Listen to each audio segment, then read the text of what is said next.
Hello, world. How's it going? It's Monday, July 27th, about 11:16 a.m. And if you're hearing this and wish you would have been here for the chat, sometimes that happens. It's okay. I'll do another one soon. It's been a while because I've been kind of busy going into business for myself, so it's been pretty cool so far. Okay, today it's anarchy. Anarchy is peace. It's not chaos and it's not disaster and mayhem. Is actually the way. And it provides the way for all of us to do what we want to do in general. Everyone does a little shit work, everyone does some cool project work, and you get to live and migrate around the world and work on projects you want to work on. And it would not at all look like the corporate hellscape we live in now. But that's what the meat of this video is going to be about. First, let's cover some shit stuff and then some good stuff. That's just real quick. So YouTube, it appears YouTube trolls kind of are tampering with my videos. They removed, excuse me, they removed the first one about Seth White, that misogynist shithead in Springfield who like fires female performers for saying men should not be in women's sports. That is, yeah. So one performer in particular I spoke to, I had been checking in with her about it. She said some stuff on Facebook about, yeah, I mentioned being women's sports, and Seth White was like this guy that owned the or he like quote directs. He's a sole proprietor. He's like fucking nothing, whatever. He has this little comedy group and kicked a woman out for just saying on social media, nowhere near his stupid theater, that mentioned being women's sports. And I'm going to do a segment on men and women's sports and the difference, the real difference between women's sports and men's sports. And it's not just that women are playing them right now or men are playing them right now as you watch. That is not what makes that a men's or women's sports. I'll do a vid about that, and I'll make sure to continue to call out Seth White.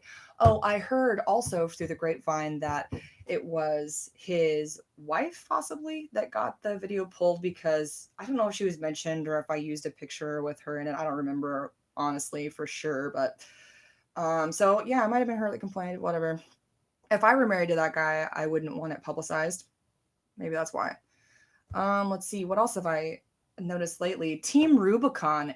Check out Team Rubicon. They are doing, it's like a military, I don't know if it's like contractors that basically, you know how the military likes to lie and they say they hire contractors, but really it's like just their own guys. And they set it all up to like launder money around and make it look like, I mean, it's like a really watered down, you know, they did this with DynCorp and with oh gosh, what's that, some of the other big ones anyway. Yeah, it's just Team Rubicon is at testing sites and journalists are going out there to see what's going on, get some pics, and they're like freaking out on people. Getting the Team Rubicon folks are getting really close to the journalists, like more than 6 feet, and they're saying, I'm thinking of Johnny Five-O, but there have been other YouTubers. P Quest is another one that like went out to check out testing sites, and they get really defensive and weird. And there's like, I mean, I haven't seen anyone actually out there getting tested at the sites, either in the town I live in or on YouTube at all. Now, I haven't looked specifically for videos of people getting tested, but I'm guessing that shit's just, I mean, just all on lockdown because the pandemic's fake. It's that simple. This shit's fake. So the military is doing their thing. They're like worthless. They have low IQs. Sorry, if you want to be worth something, you can make yourself that. But these people have not. They're adults and they need to act like adults. But they could, you know, what they did instead was join the military. Yeah, sometimes there are people who join purely because they know it's the only way to go to college and whatever else. But like, no matter what they tell you, the grand majority of these people really like to be in charge and they like to be sadistic. That's why they can, you know, join the military. I mean, there are people out there, they're like young homeless people that could join the military, and really it's like pretty noble of them to be like, nah, I'm gonna be homeless. So words to them. And if they're like, the number of homeless continues to climb and the size and the number of tent cities continues to climb. So if you're listening from a tent city or from a homelessness situation, you have my support. I know that's not worth nearly as much as it needs to be, but I'm thinking of you, and a lot of people are thinking of you, and we're going to continue to push forward and fucking try to pull down this elite leader shit, because they're really taking advantage of us in every single way they can and murdering us off on purpose, straight up. So we're going to keep fighting. Oh, cool stuff. That's all the shit stuff. Let's do the cool stuff. Trans, Black Lives Matter. They tried to like infiltrate and take over Black Lives Matter. It kind of fizzled and no one cares. They also tried to claim specialness under the coronavirus and that they need to be treated specially during the coronavirus because they can't stand anything upstaging them. Again, that didn't really catch. It just fizzled. So that's good. And the last cool thing is that I've been reading up on this thing called parthenogenesis, and I think any woman that needs to like heal her damage from being treated like shit for being a woman, just being treated like you're stupid and you couldn't possibly know anything, and being in bad relationships, all that stuff. I promise that if you learn deeply about genetics, you'll start to learn stuff about women that's super cool. That means we have a lot of value. I mean, biologically. And the point there is that men try to use our biology against us.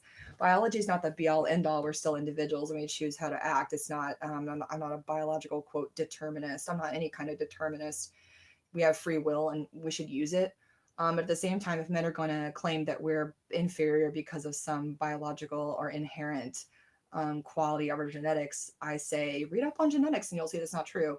It's tricky though, because it's mostly men doing this research. It's evening out, but still the sources that pay the grants to, and I've worked in this field of peer review, the sources that pay grants to peer reviewers and principal investigators, they are invested in the status quo. So they actually won't let new stuff through so easily, like good information about women, because the system needs women they need us to believe we're inferior and that our bodies are inferior and broken and weird and that we're aliens and no one gets us and we're all alone. I mean, that is really helpful to the patriarchy. So if they can just tell us lies even about our own genetics, they will, and they have.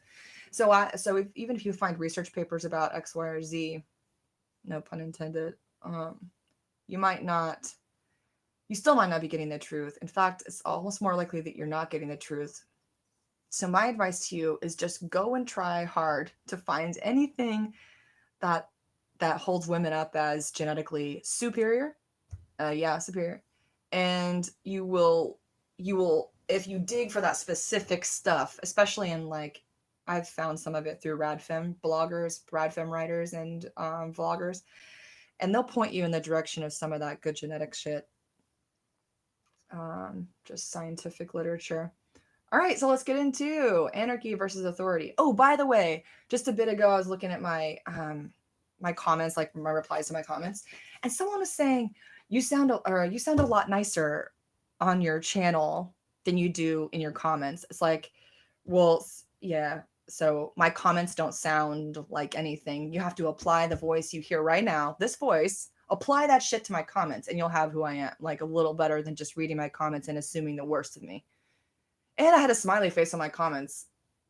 I don't even know if it was the glib, obnoxious kind. Maybe it was, but anyway, he just, people make up their mind about you, and that's okay. Just don't even fucking worry about it. Say what you got to say. John Mayer wrote a song about that. If he can figure it out, you probably can. Guys, all right. So my audience knows. Anarchy versus authority. There's a great video on YouTube called Anarchia versus Authoritania, and it explains this whole jam pretty well. In fact, I'll go ahead and put that in the description. I'll make myself a note. Link to the vid. And it explains all this stuff out really well. Every time I try to talk about anarchy, here's the fun arguments that come my way. It's always the same. I've had this conversation literally thousands of times. Peppermint tea. Miso soup, peppermint tea. So I've had these questions a million times, and they're not really questions, just they're sort of like whatabouts, and whatabouts can be valid. But when I say anarchy is based on objective reality, everyone involved in anarchy has to be willing to be the best that they can be. And you also have to be willing to start from where you're at and move forward. And people will ask, well, what do you do to make it all, to fix it all? It's like, well, the sky's the limit as far as your creativity. That's the beauty of anarchy and anarchism and thinking like an anarchist instead of a slave, is that the sky is the limit. What Think of it, if I have to give an overarching like visual, I could try and give you a visual of the whole damn thing. So if you look at what we have now, it's kind of like if you're looking at a drawing or a model that's like actually just very linear. It's like blocks, blocks, blocks, lines, a lot of static, a lot of statism. And if you take, just imagine a visual item like that, a painting, a drawing, whatever. Compare it to, what does it like a mandala look like? Or think of what a kaleidoscope does as it turns. It's not static, it's dynamic, and it changes and it moves as you turn it. And a mandala is like a 2D example of what I mean by that. But even then, you can picture the beauty of a mandala is you can really picture the motion of that even when it's sitting still. So it can give you an idea of, what we have now is to anarchy as like a blocky little model of like lines and boxes that sits still is to a kaleidoscope that turns, shifts, is dynamic, and moves with the pieces, move with each other. And in a way, speaking of visuals, it's a lot like a magic eye picture. At first, you're staring, and this is what's happening with people I talk to. They're staring at the thing I'm trying to paint for them, that I'm trying to show them. And they're saying, I don't see it. I don't get it. It just looks like flat to me. And it's like that magic eye book, and you have to adjust the way you're looking at it to be able to see the pattern come out and pop out at your face. And it was not, obviously, those magic eye picks are not an accident. Someone created the graphics to do what they do on purpose. And so you have to be really purposeful and understand that when you look at the world, you can see people living out anarchic principles, but you have to be able to make that adjustment in the way that you're looking. Because right now we have this backdrop. It's like a stage play that we're born into.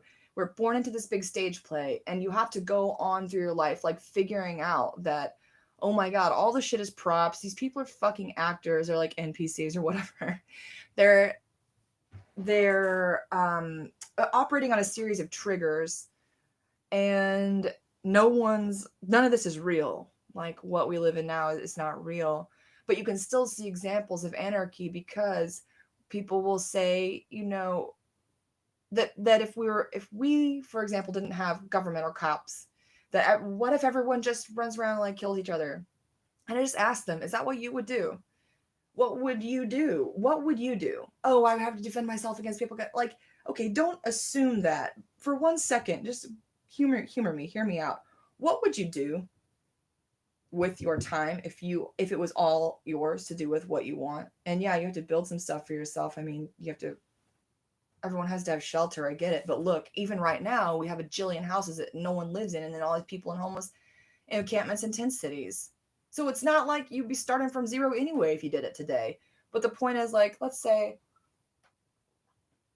you were totally free and had no cops, and you're concerned about what now, that everyone would just go crazy and kill each other. Like, it's just, that's kind of silly. And anyway, right now we kind of do have a situation of people going crazy and killing each other, and it's the cops doing it.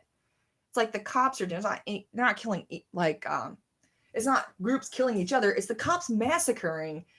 And whenever someone kills a cop, I laugh my ass off. I think it's fucking hilarious. You get, that bed you make, you're going to lie in that bed. And maybe that bed was actually a coffin. You have to lie in that now. I don't know. What'd you do, bud? So when cops get theirs, that's fine, because they've been killing a lot of people. They're definitely connected to white supremacists. They're connected to Nazi ideology. They wear a bunch of occult symbolism that just says it right on its face what they are. And so they're killing black and brown people, especially. They're really especially mad at black people because they got off the plantations and they were never supposed to do that, according to those fucking Nazis. And they're mad and they want them back on the plantation. It's not going to fucking happen. But that's what they want. So they're really taking it out on Black people. Also, they may have, like, I think deep down, you know, I think that these white supremacists must realize that it's not the superior race that enslaves other races to do their work for them. Okay? That's inferior behavior. That's low value race behavior. So races that handle their own business and don't need to enslave others and continue to produce and be effective and create, that's the superior race. Yeah, I know races, pretty much all races have, like, within races there's infighting, or there's people enslaving each other within the races, sure, but what we have in the USA going on is a white supremacist thing, and that's not all we've got going on. There are other axes like misogyny, which I always talk about. So I've mentioned before that I recently had a conversation with a guy saying that in anarchy, people would just be driving on the highway, get pissed off, get out of their cars and blow people away, or like take a gun to people in road rage. And I said that already happens. Like, that happens all the time. And in fact, if you think that us being run ragged, having to work, 60-hour weeks with an hour commute each way or whatever else doesn't make you more prone to road rage, you'd be wrong. So wrong. It's all systemic. If you take away the systemic bullshit and just let, the chips fall where they may, so to speak. I hate to quote psycho rapist Durden, but he's not the first one to say it either. Just let things shake out the way they're supposed to, and you're going to have better results, and things will work in a much more effective dynamic manner than if you try to force shit and try to force people to act a certain way. Here's what you should be doing. Here's what you should be doing with people who are shit, okay? Block and delete. Rinse and repeat. Block and delete. That's what you should be doing with people who are shit in your life. It's better to be lonely than have those clowns around. So if you can do that, imagine what would happen in an anarchist society where that is the order of the day. That is how things work. If someone treats you badly, you distance yourself. And after a couple of, fuck ups on their part, maybe you don't talk to them anymore. And maybe they come into your store because all the families have businesses again in anarchy. Really, individuals are their own business. Everything you can do is your business, and you become the the corporation has fallen, and you become the individual who is the business. And in that kind of world, if you have someone being rude and nasty to you, you cut them off. Well, now they don't get your whatever product or services you have to offer. They will no longer receive those. Now, that's not so tough if it's one or two people you've pissed off because you had a clash of personality or whatever, which can happen in anarchy. But what does become a problem is if you're a raging asshole and you alienate everyone around you, and your entire community is like, yeah, you know what? I really don't want to sell you any bread. I'm not going to sell you any. You've been a real asshole, and you've refused to help on any projects that, like, we've all been working on, happily working together, and you don't want to take part in any of it. And so I'm not selling you bread. They have to go somewhere else and look for bread to buy or bake their own. But there's no way you can provide for yourself every single little thing.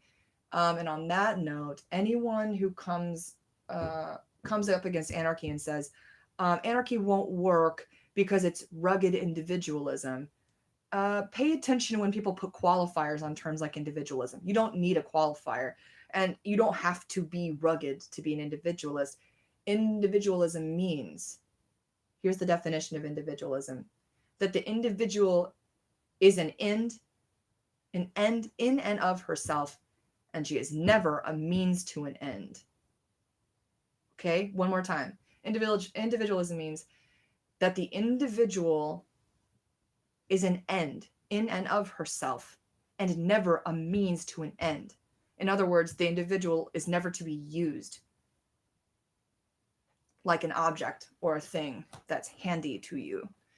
So when you understand that, it becomes a little more clear why arguing for collectivism, for the good of the whole. Well, the good of the whole can be the only way the good of a group can be the best it can be is if the individuals in that group all have it the best that they possibly can, the lowest amount of suffering and the highest amount of success in thriving. That will itself build a healthy group of people. You really don't need a collectivism, collectivist mindset at all. There's no case in which, starting from the ground up, that there's going to be something you can do that's better for the group than for any one given individual in that group. Now when things get complicated, for example, oh, my teeth make me burp a little. Sorry. For example, because things are so fucked up and complicated, and it's just a big house of cards right now in the US, around the world. It's this joke of a house of cards, so fragile, so wobbly. It's like it won't tolerate much. And if you try to change something by yourself, that shit's gonna collapse. Like a piece of it's gonna collapse on you. And then you're a martyr maybe, but that's like the most you can force to be a martyr. And then under that circumstance, it kind of looks like, the martyr died for the good of the group, and therefore collectivism is ideal. No. That shit doesn't have to happen if collectivism never took hold in the first place. Again, there's nothing better, and the argument's been made also to me. So many arguments. I mean, there are hundreds of arguments I entertain on the regs. One of them is, it just slipped out of my mind. People make the argument of, people are lazy. Who will do the shit jobs? Well, like I said, everyone will do shit jobs a little bit. But you know what feels a lot better than just doing a shit job for $8 an hour for a terrible employer, for an 8 to 10 hour stretch and a commute and whatever else? It feels a lot better to just do a shit job, couple 4 hours a week. You take your turn, you do your part of the work, you scrub the toilets, you work at the water cleaning plant. No job is really, very few jobs are above the ability of the average person to learn. So it's really good to learn different jobs and to cross train and to know what others who work around you are going through and what their jobs are like.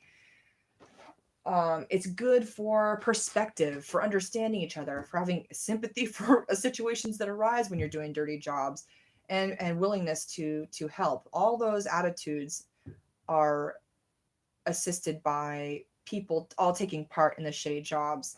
So, and again, going to work and doing that shitty job, but knowing you're free, knowing you don't have to really do it that much this week, knowing you're going to be hanging out with someone you like to hang out with while you guys complain about what you're doing together. You can whistle while you work.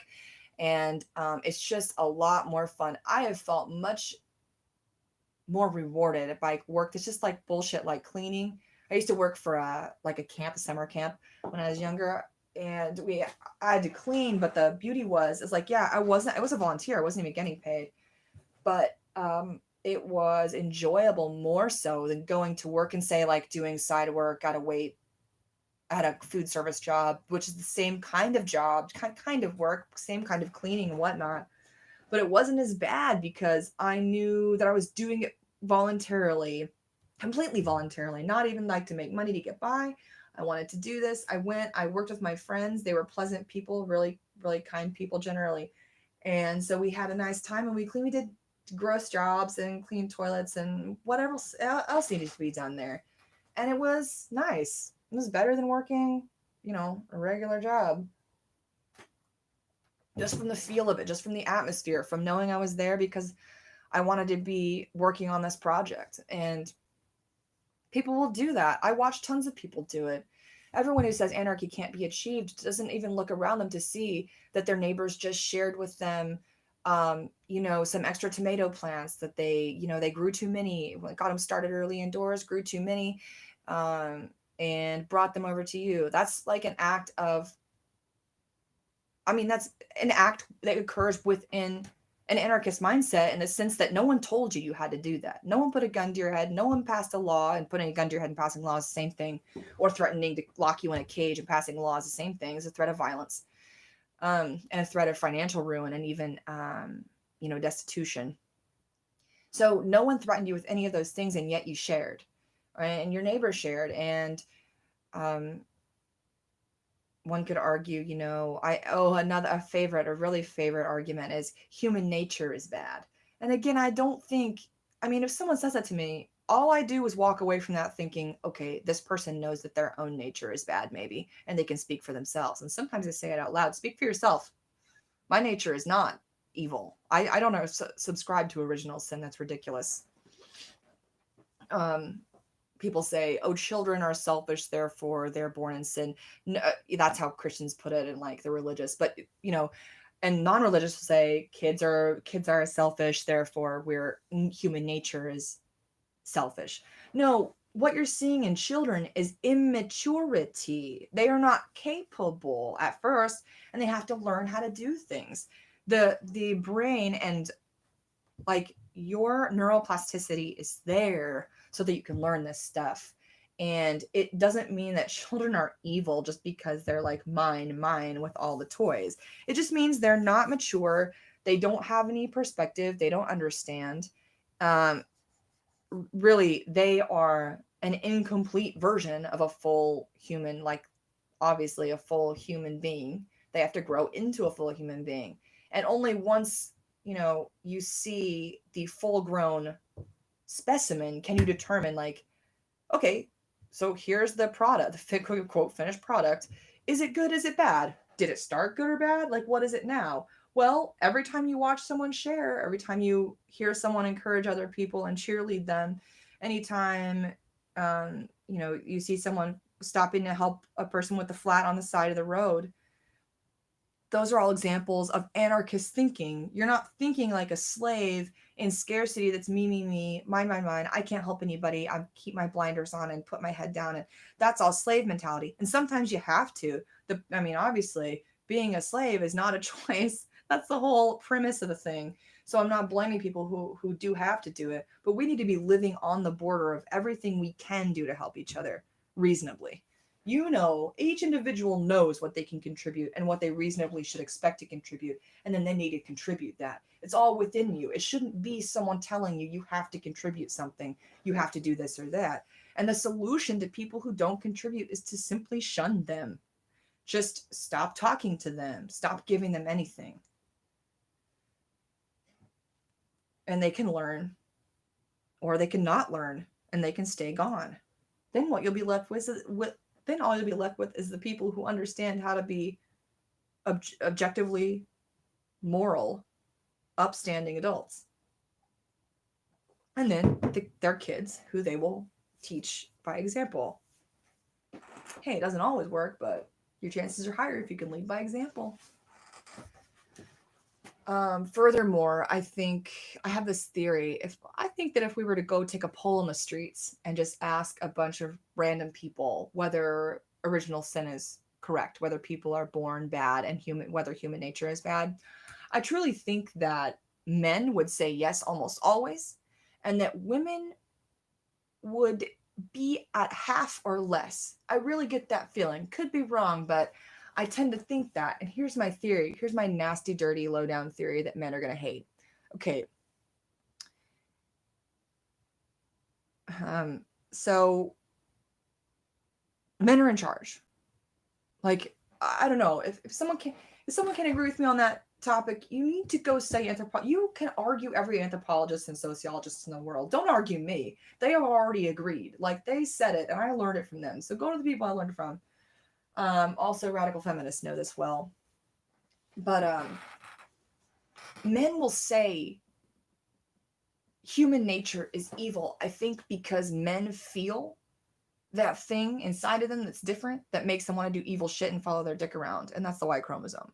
So on a cellular level, they have a deep, cellular knowledge in their very tissues of their body that's like, every tissue of the body has a Y chromosome in it. That's how karyotype tests work. You can take a sample from anywhere on the body and you can know what sex the person was that it came from. Chimeras are an exception to the rule, but the exceptions to the rule do not negate the rule. So the fact is, men have Y chromosome in every part of their body. And I think that they feel the decay, the literal decay of their chromosome over time. It's been like shrinking down and getting smaller. Now, that's not a death. That's not a sentence, like a death sentence to men necessarily. or maybe over time it is, and that species will that sex will be phased out, and that's all nature is doing, and I'm unsure about that yet. But in the meantime, I think men are just feeling that cellular thing where they have genomic issues.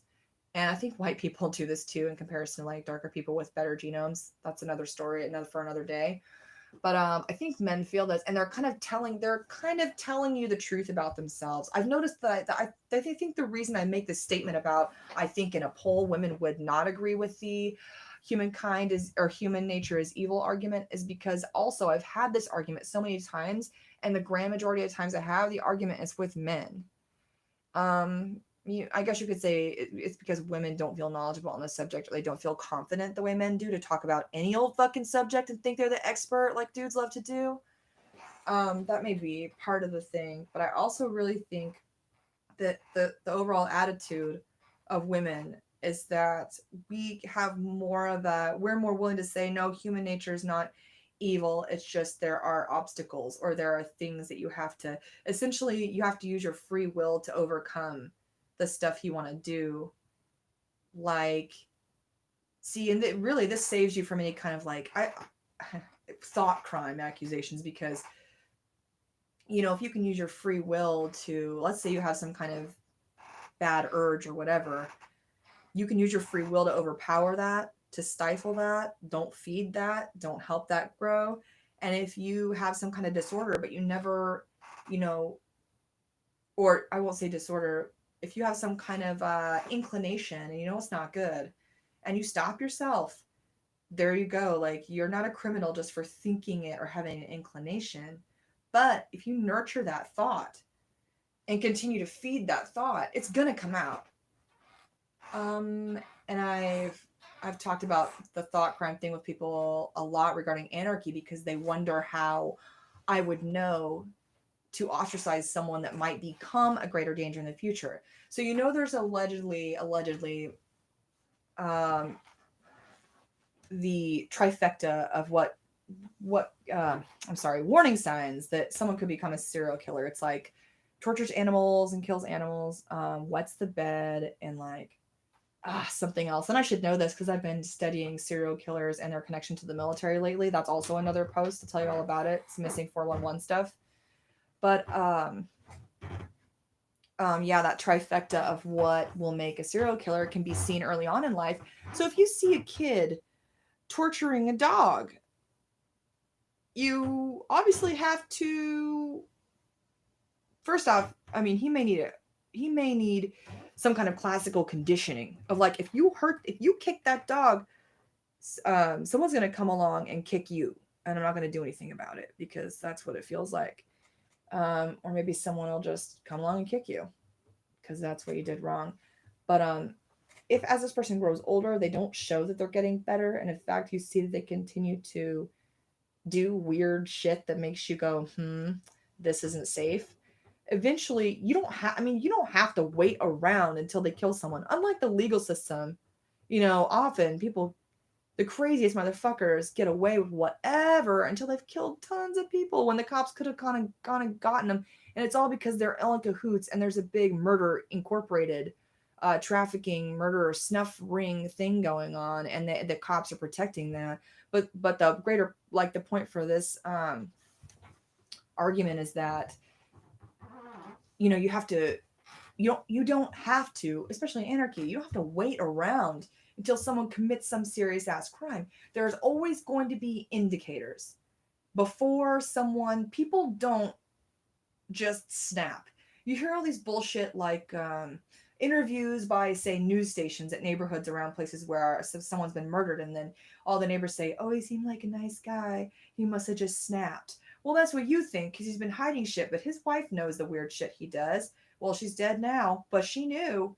And there are always indicators, and if you are wary, if you pay attention to the indicators and you're vigilant, then before anyone ends up serial killing in your community or whatever, you will already be phasing them out because they're just doing things that aren't going to work for you. It's all about vigilance. It's about being aware, and aware of what things really mean despite what people say out of their mouth. and their actions will always speak so much louder than their words. And if you pay attention, nothing bad and terrible has to happen first before someone's kicked out.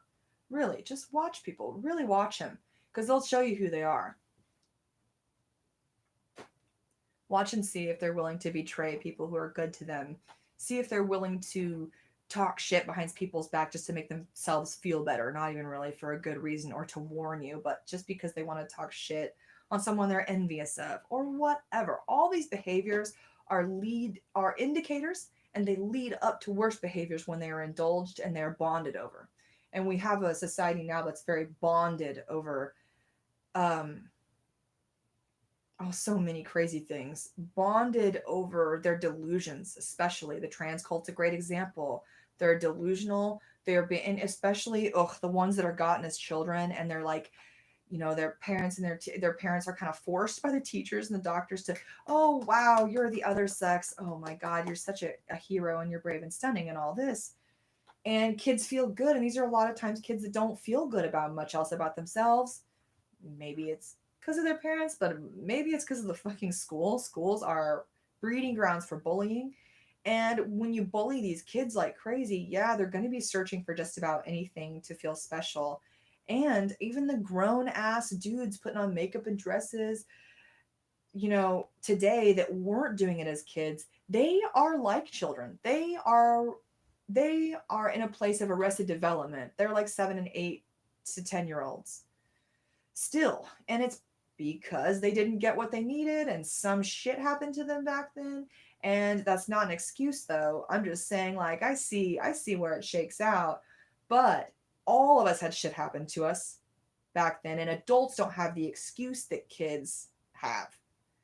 So we need to understand context and nuance in order to be anarchists. You have to understand there are specific situations that you will have to deal with on a case-by-case basis, but the morals by which you should act and you should choose what to do will always be there, and they will never move and they will never change. Regardless of how old you are, regardless of what happened to you, you have to use your free will to become who you should be. And who you should be is not like a dude in a dress mocking women doing woman face. Blackface is not okay by white people. Woman face is not okay by men. Like, they should not be doing it. It is it's disrespectful. It's bigoted. It's mimicking women's enslavement. Heels are women's enslavement. Shaving everything off under our eyebrows is women's enslavement. And these men are doing these things and then turning around and telling women that they're more oppressed than women. That's silly. They want to win the oppression Olympics. They want to disappear women and take away any kind of attention we're getting. And attention we're getting for our platforms as we fight against misogyny. They're trying to take that away and shut us up. Well, it's not going to fucking happen. I mean, there's something else like the trans cult and anarchy. In a healthy anarchic world, the trans cult would have gotten fucking nowhere. There would have been like some guy dressing up like a woman, and everyone would just get like Buffalo Bill vibes and be like, man, why are you doing this? Why don't you just be who you are the way you are? And that's my advice to women too. Women are under the thumb when it comes to wearing heels, makeup, and going to work. Like, you won't, in many corporations, you will not get hired, much less promoted, if you don't do the whole femininity drag thing. Don't do all your drag and put on your dangerous shoes. And heels actually hobble you if you wear them enough. They will hobble you. They shorten your calves. And old women often have to have foot surgery from wearing heels and considering that normal. It's not even stilettos, just like heels for work. And they have to get foot surgery and like bone fragments shaved off and like bunions and fixed and bone, gnarled, mangled bone from wearing shoes like that. So anyway, none of that shit would even exist in anarchy. There wouldn't be high heels. I should title the video that. There are no high heels in anarchy. No lipstick or like makeup or like, I don't know, man. I can see face paint. Like, face paint's righteous. And and I learned recently that apparently natives put paint on their horses to It was like, I don't know if it was the kind of paint or just like the patterns of the paint that confused the insects, but it keeps the insects off the horses, or at least it reduces the amount of insects that were all over horse. I just learned that. I feel like I should have known that a long time ago. Thanks for nothing, public school. Oh, and private school. Did a couple years of private school. It's terrible. Just like public school is terrible. So yeah. Anyway, um, the life in anarchy wouldn't allow like this crazy delusion shit to go so far. The two-party system is another great example of delusion. People who believe that every single conspiracy theory is wrong is like, okay, even after the papers have been published, like say on MK Ultra, that's all declassified military shit, and it happened, and yeah, I mean, people wouldn't be able to sit in such delusion and anarchy. People just wouldn't be tolerated. And so then, the argument again is always, another way to put one of the bigger arguments is against what I'm saying is that people say, "Oh, well, you can never succeed." As though that's some kind of analysis. That's not analysis. That's just you trying to tear me down. That's not going to fucking happen. I'm stronger than you. I'm not going anywhere. You cannot tear me down. You can try, and I'll just start ignoring you. That's my whole MO. You treat me like shit, I'll tell you about yourself a time, or maybe I'll tell you about yourself later again. But after that, I'm done telling you about yourself, and I'm done entertaining your bullshit. If you're dismissing what I have to say out of hand, when you haven't even thought about it, you haven't questioned all the things you think you know, questioned all the things your parents in your school and your church taught you. If you haven't done that and you're dismissing me out of hand when you've never heard the argument I'm putting up, or you haven't really even looked into both sides to see what makes sense, then I'm not going to respect you and I'm not going to listen to you. No exceptions. Get the fuck out. There are almost 8 billion people on the planet now. I don't have to sit around and listen to your ass if I think you're not going to listen to me, or if I think you're being disingenuous, if I think you're gaslighting me, if I think you're being dishonest, if you're wasting my time. I'm going to make it expensive to waste my time. Okay? So everyone who says, well, you can't succeed, watch me. I succeed on the daily applying anarchist principles. I just told you, look around yourself. There are people who succeed socially and in their relationships by applying anarchic principles every day. So stop telling me I can't do it and watch me do it. Sit back. I'm gonna do it. Yeah, I've been doing it. You haven't paid any attention. In fact, most of these people who say you'll never succeed, I'm like, I succeeded in doing kind shit for you just this week, sir, and no one made me do it. So it looks like that was not a failure in an effort to apply anarchic principles and anarchic apply what would be sensible within an anarchic non-structure. So, I mean, I'm just not going to tolerate people being like, oh, but it'll never work because human nature is bad. No, wrong. Next. It'll never work because you can't. Again, not analysis. Nope. What else you got? Who will build the roads? Who's been building the roads? Individuals. Yeah, they work for a government, but look.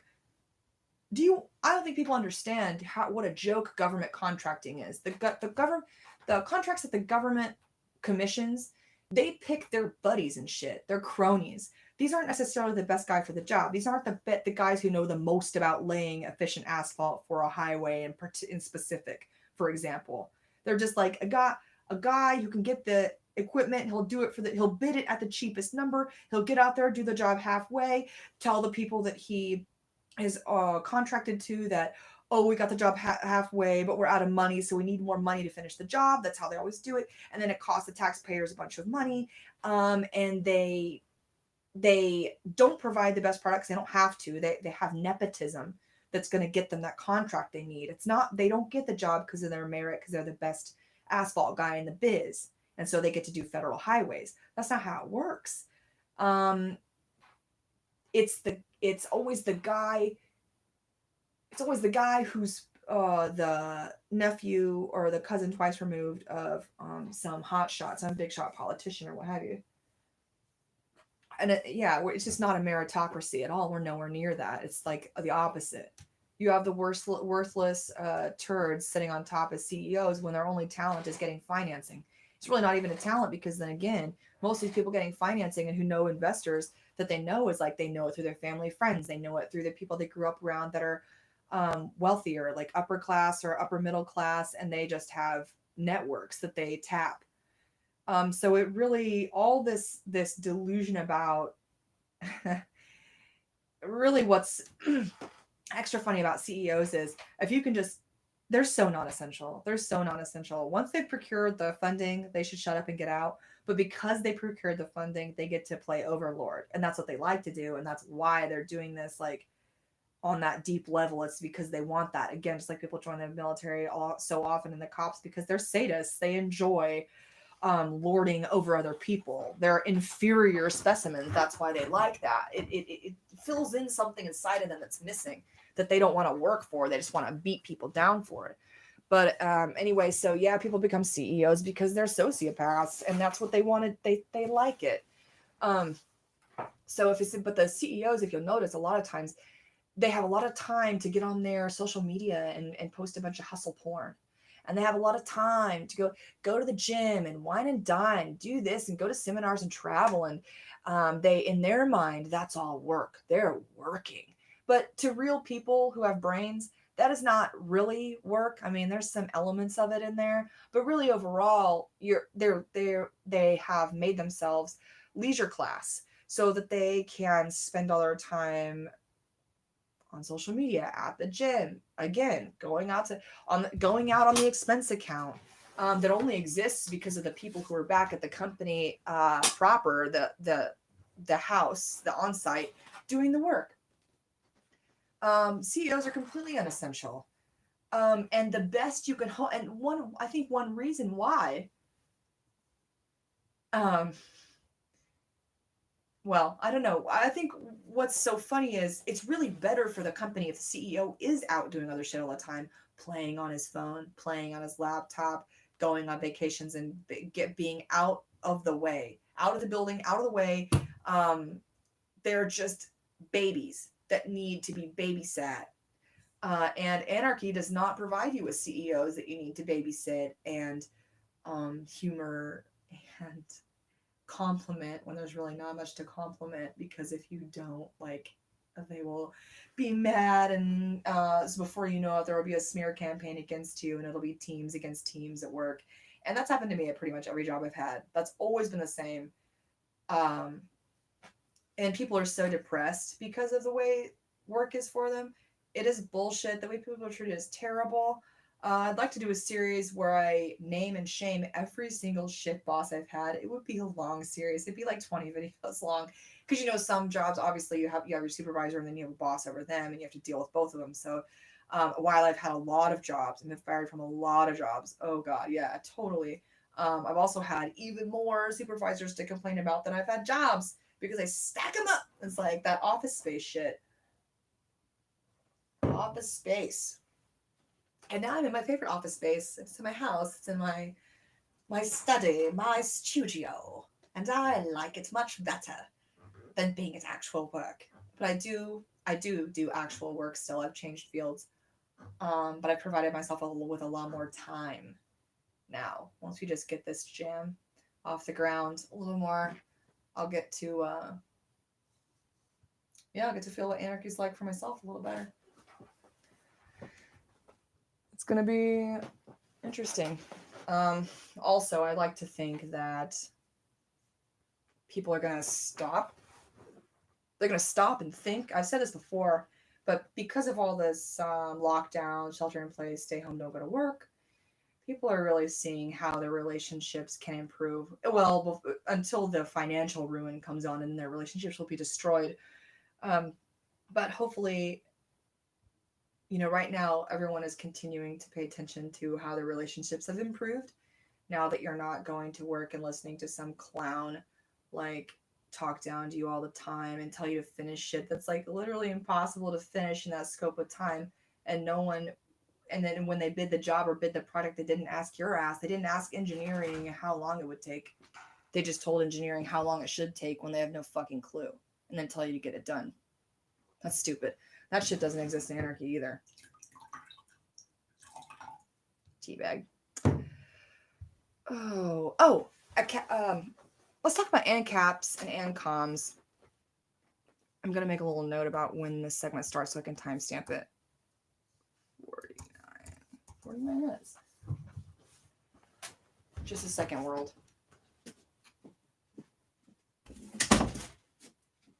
Okay, my door's shut, world. Excuse.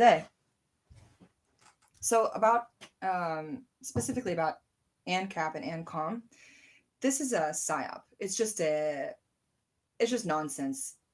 The reason it's nonsense is because anarchy is anarchy. It is, it's an ideology. So just like atheists like to say, atheism is a religion like bald is a hair color. Well, anarchy is a system like bald is a hair color. It's not a system. It's not an ideology, really. It just means no anarchy means no rulership.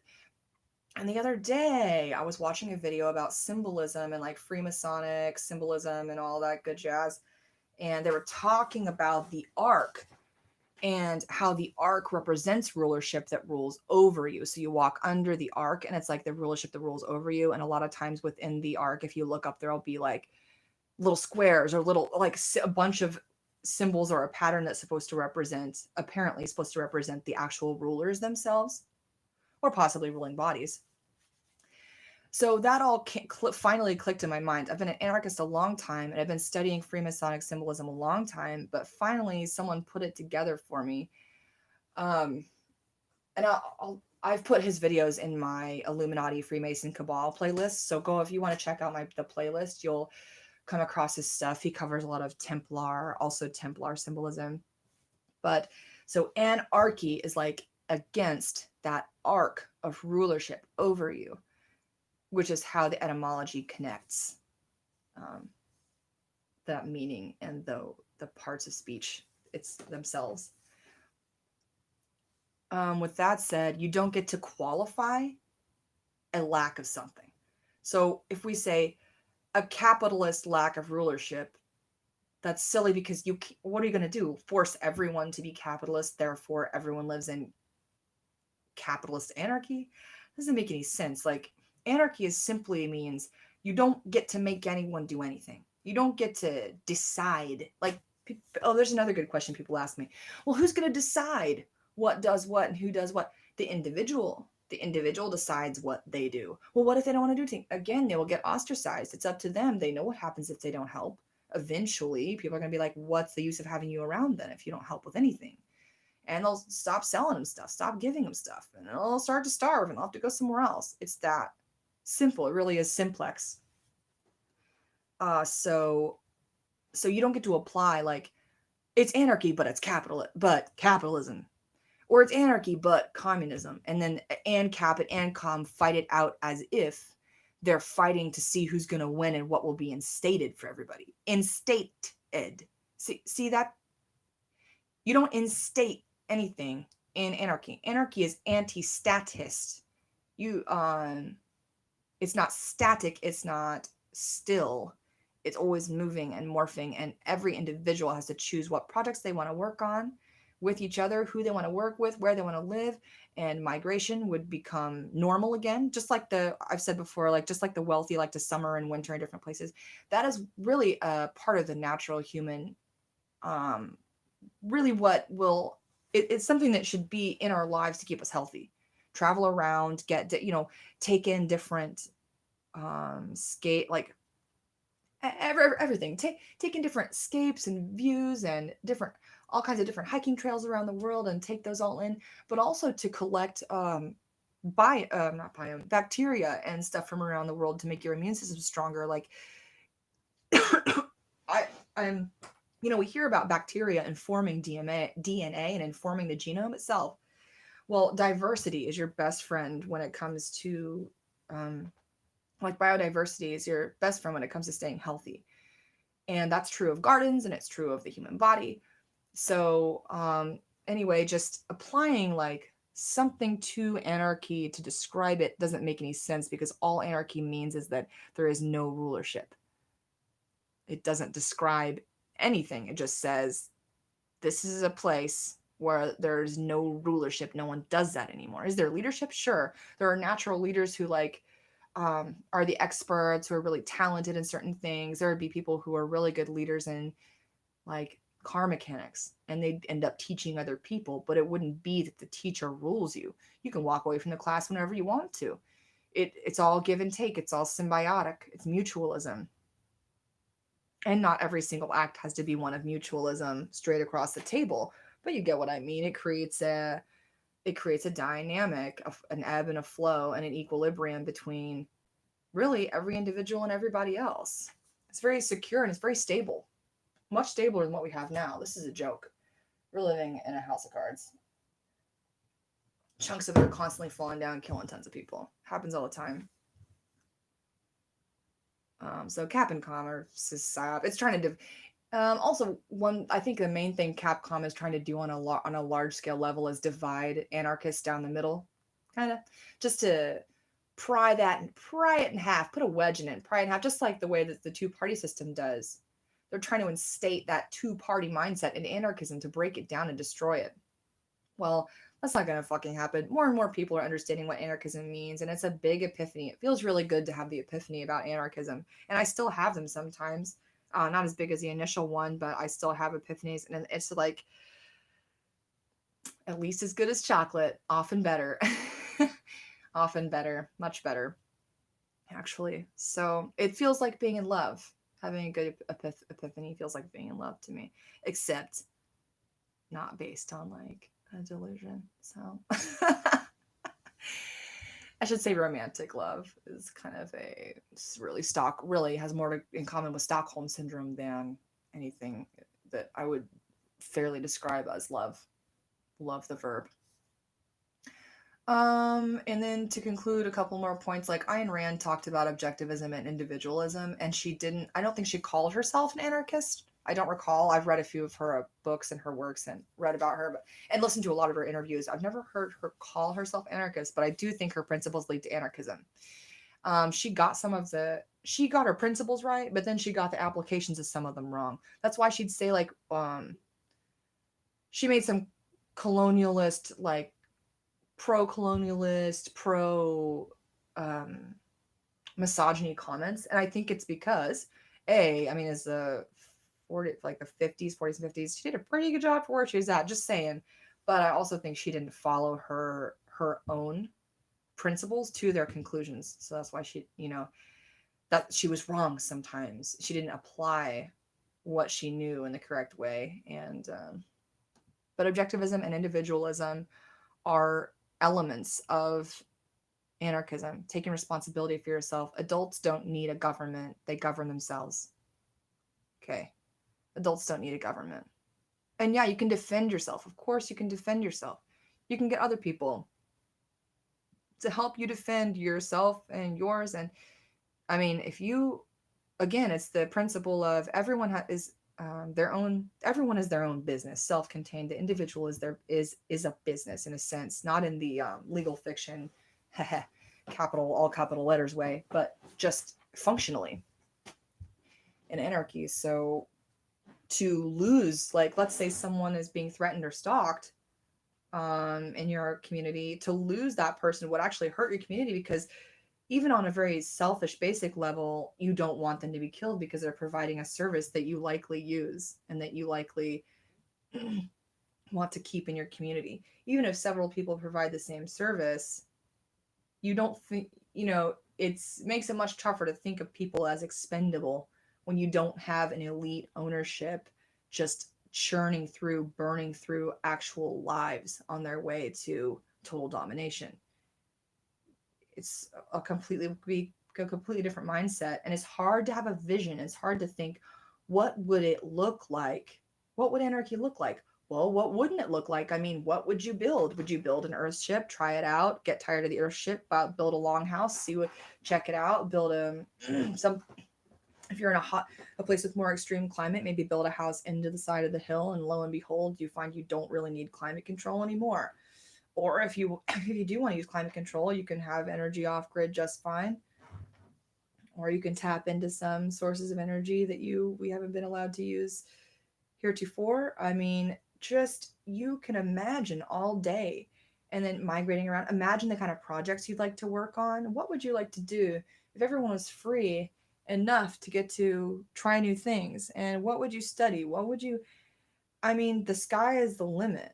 As long as you're not hurting anyone, generally, if you're following the golden rule, don't do unto others what you wouldn't want done to you. There you have it. I mean, what wouldn't you do? You could do whatever you want, and people wouldn't feel the need to put each other down, and people wouldn't like laugh when someone trips, or like, all this stupid shit that everybody's just we're just running around a planet full of babies right now, and that's been done on purpose.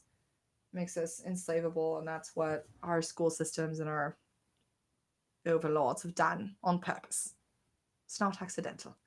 When you look at a glove, that shit goes on a hand. You know what that does. So when you look at the system, I mean, you can see it was made to do this. It's not corrupt. It's working exactly as intended. The people in charge didn't just make a bunch of mistakes and they're so out of touch they don't get it. I mean, that's true too. They do make a bunch of stupid mistakes, and they tried to have Agenda 21 ready for 2021, and it ain't gonna be. They're complete massive fuck ups.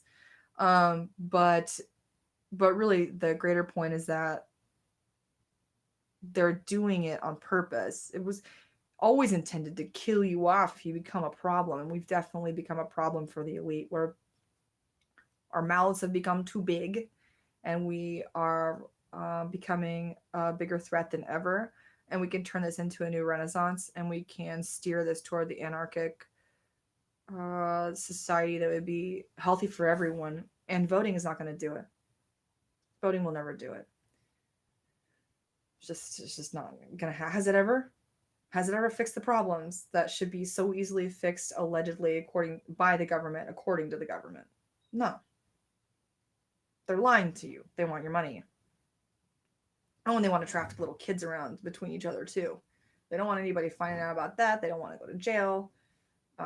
So they're covering it up. They're lying to you. They join all the little Freemason, Templars, KKK, cop clubs, go to Blue Mass.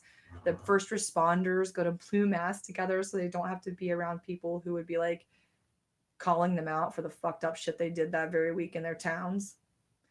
Stuff like that. First responders are just stalkers.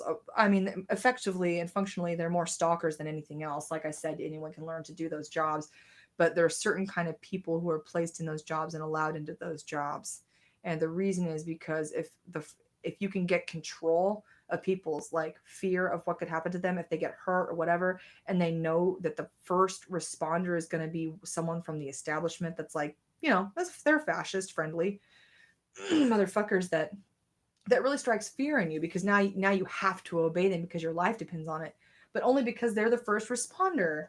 And oftentimes they're not even the first responder there. Most of the time they're not even the first responder. I saw some teenage kids. I saw a video on YouTube, some teenage kids pulling an old man out of a burning building, and the firefighters just showing up, and the boys are already getting him out.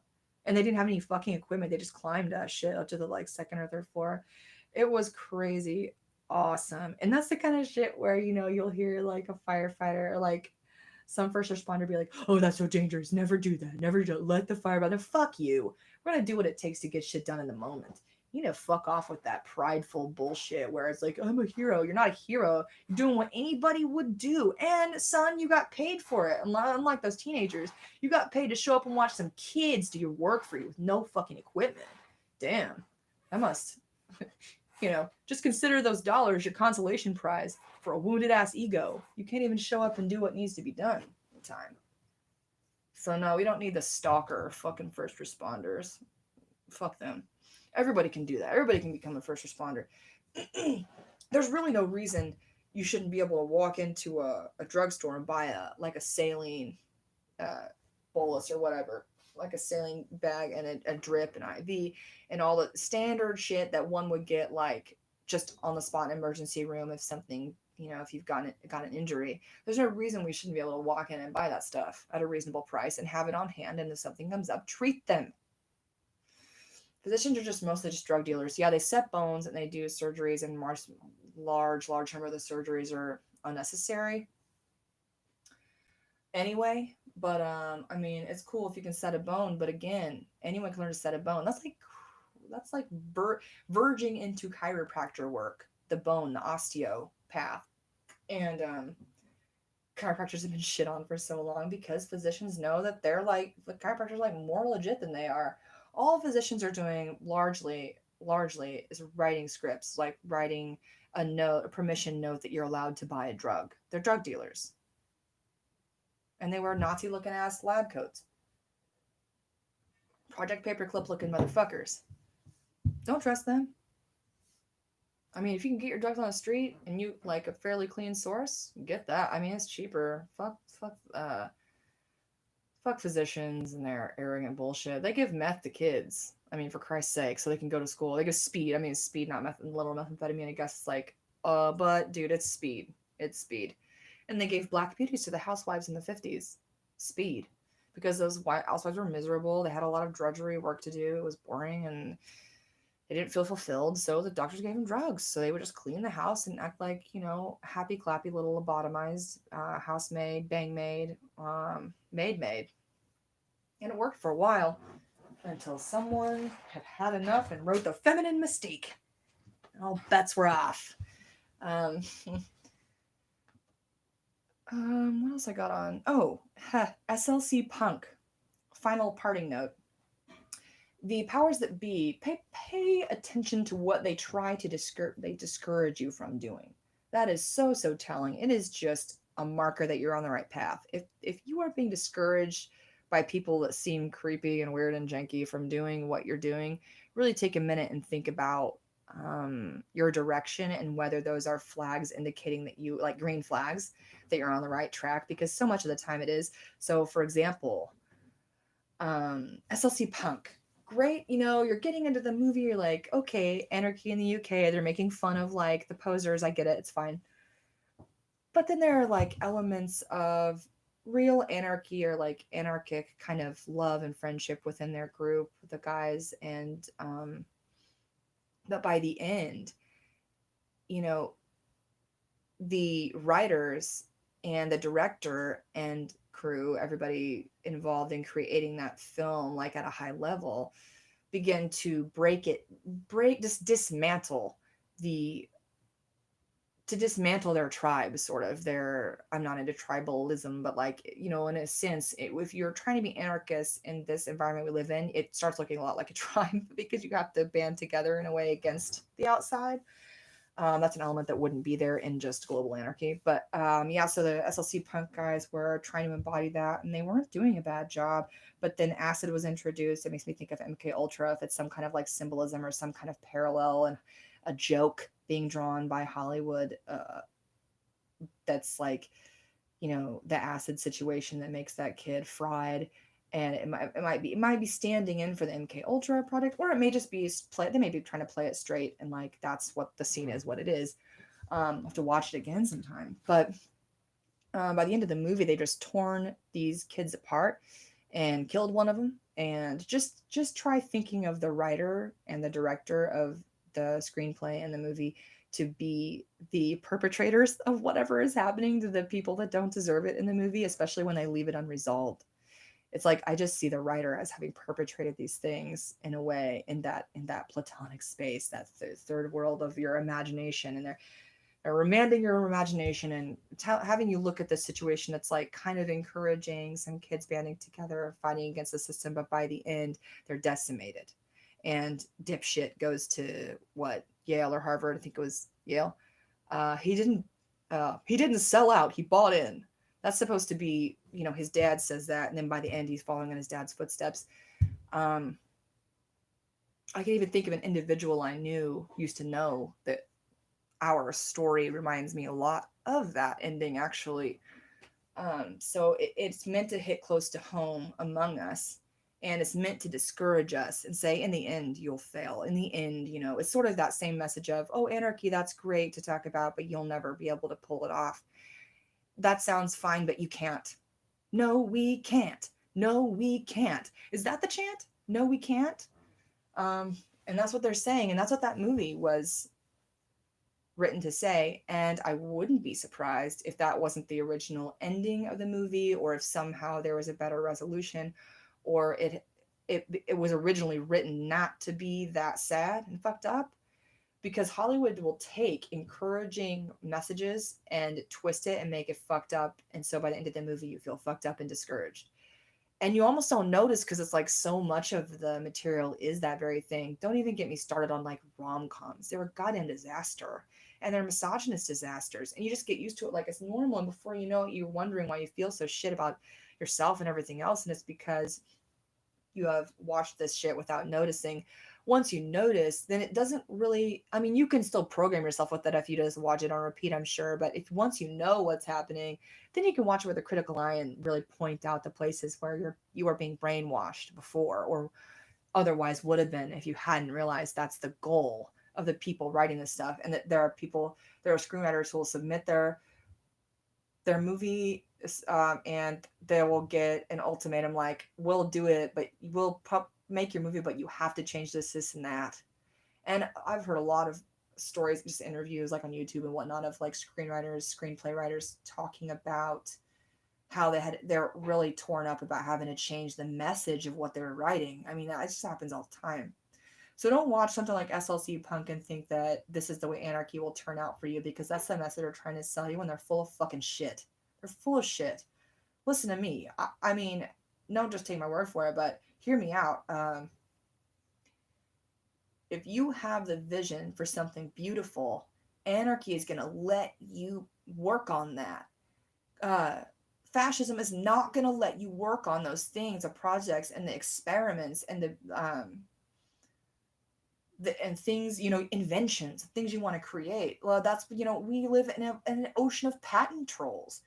That's just like people and lawyers who will write patents for stuff that hasn't been invented yet, and then when someone invents it, they claim it for their own. And that happens a lot with software.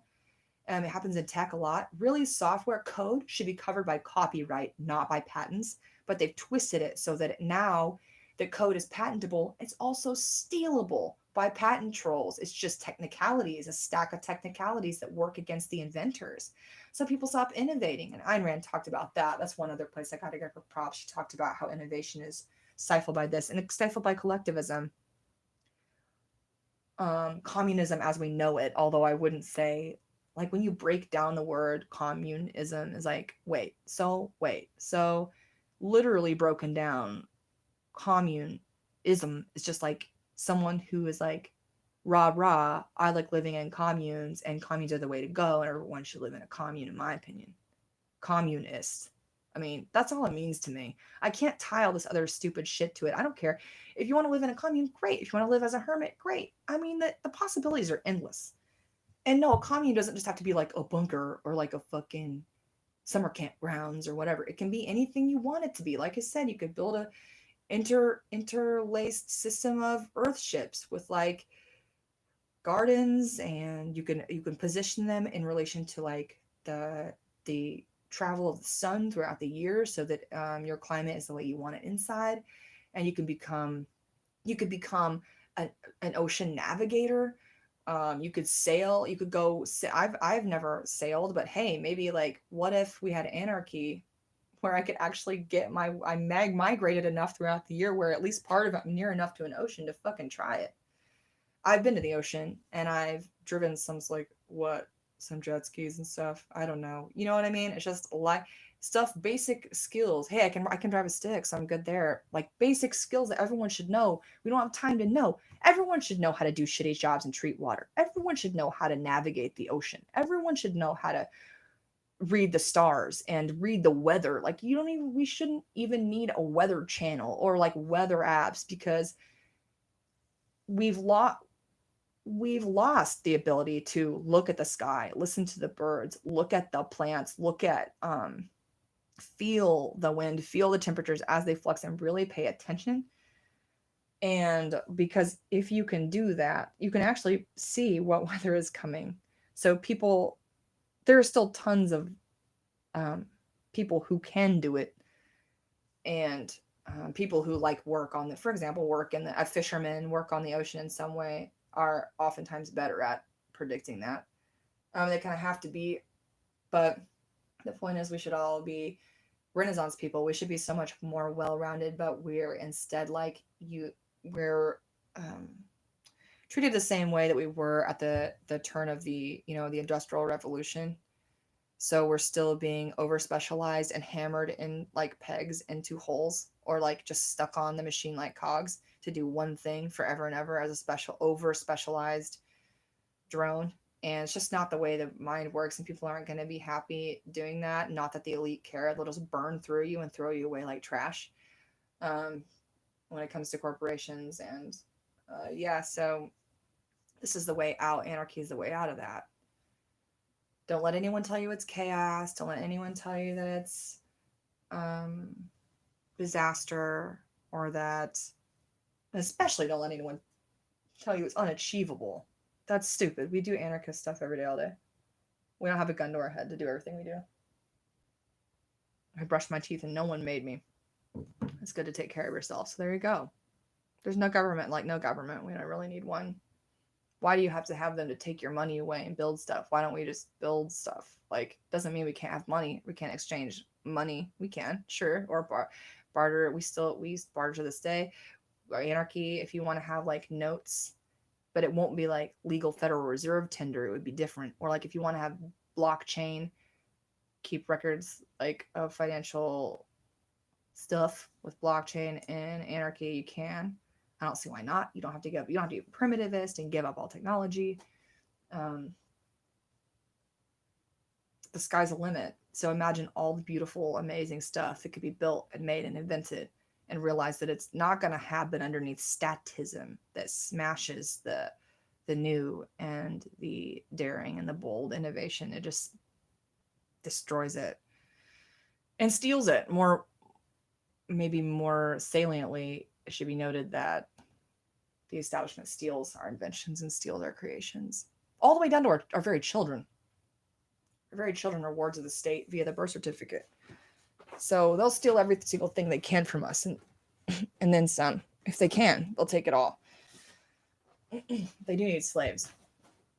They do need slaves, but they only need so many. So that's why the Georgia Guidestones come in, and they want to reduce the world population down to like 500,000.